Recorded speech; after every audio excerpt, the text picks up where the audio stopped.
السلام علیکم ورحمۃ اللہ وبرکاتہ۔ تو دوستو، آپ سوچ رہے ہوں گے کہ ایسا کون سا وظیفہ ہے جس کے پڑھنے سے اللہ تعالیٰ 1000 رحمتیں اور حضور پاک صلی اللہ علیہ وسلم کی زیارت نصیب فرمائیں گے۔ تو چلیے دوستو، یہ ہے وہ وظیفہ۔ بزرگ فرماتے ہیں کہ حضور پاک صلی اللہ علیہ وسلم نے خود ارشاد فرمایا کہ جو شخص کثرت کے ساتھ درود پاک پڑھے گا تو اللہ تعالیٰ اس کو ایک درود پاک کے بدلے میں 10 رحمتیں نازل فرمائیں گے، اور درود پاک پڑھنے والا قیامت والے دن میرے بہت قریب ہوگا۔ اور جو شخص یہ درود پاک 100 مرتبہ پڑھے گا تو اللہ تعالیٰ اس پر 1000 رحمتیں نازل فرمائیں گے اور حضور پاک صلی اللہ علیہ وسلم کی زیارت بھی نصیب فرمائیں گے۔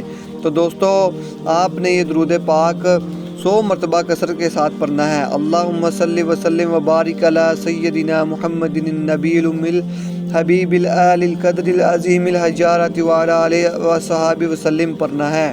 تو دوستو، آج ہی اس وظیفے پر عمل کرے تو انشاءاللہ اللہ تعالیٰ آپ کو 1000 رحمت نازل فرمائیں گے اور حضور پاک صلی اللہ علیہ وسلم کی زیارت بھی نصیب فرمائیں گے۔